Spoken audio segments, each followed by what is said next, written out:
दोस्तों, यह कहानी एक अनाथ बालक की है। वह बालक का नाम राजू था।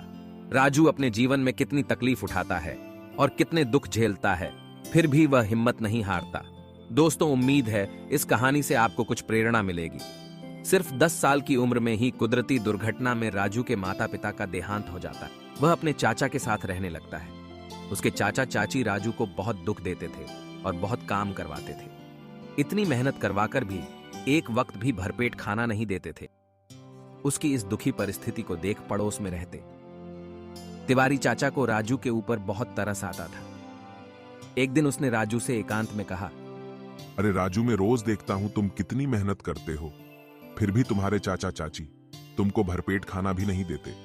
कब तक ऐसी जिंदगी गुजारते रहोगे? तुम जितनी मेहनत यहाँ अपने चाचा के घर करते हो, उतनी ही मेहनत अगर कहीं और करोगे तो पैसा भी कमाओगे और भरपेट खाना भी खा पाओगे। अगर तुम चाहो तो प्रतापगढ़ में मेरा एक चचेरा भाई बिरजू रहता है। अगर तुम वहां चले जाओ तो बहुत बढ़िया कमाओगे और बहुत अच्छी जिंदगी बिताओगे। तुम उसके पास चले जाओ, वह तुम्हें कोई अच्छा काम दिलाएगा और तुम सुख से जीवन बसर कर सकोगे। राजू तिवारी चाचा की बात को ध्यान में लेकर सोचने लगता है।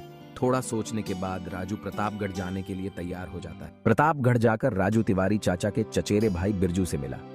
बिरजू के साथ उसकी पत्नी गायत्री और उसका बेटा पवन रहता था। पवन थोड़ा लालची और स्वार्थी था। राजू के आने से पवन को राजू से जलन हुई। बिरजू को राजू ने अपनी सारी बात बताई। बिरजू ने राजू को कहा, बेटा तुम परेशान मत हो, तुम्हारी सारी कहानी तिवारी चाचा ने मुझे बताई है। मैं इतना अमीर तो नहीं हूं कि तुम्हें बिठाकर खिला सकूं। हम लोग मेहनत करके कमाते हैं और परिवार का गुजर बसर करते हैं। आज से हम लोग साथ में मेहनत करेंगे और खुशी से जीवन यापन करेंगे। बिरजू का यह सब कहना पवन को अच्छा नहीं लग रहा था। बिरजू ने राजू से कहा, आज से तुम मेरे साथ मेरे बेटे पवन की तरह रहना। राजू ने बिरजू को धन्यवाद देते हुए अपना बक्सा एक कमरे में रखा और थोड़ी देर आराम करके बिरजू के साथ बाजार सब्जी और किराने का सामान खरीदने गया। शाम को खाना खाकर राजू घर के आंगन में एक खटिया बिछाकर सो गया। सुबह उठकर बिरजू राजू को लेकर एक मोहन नाम के ठेकेदार के पास गया।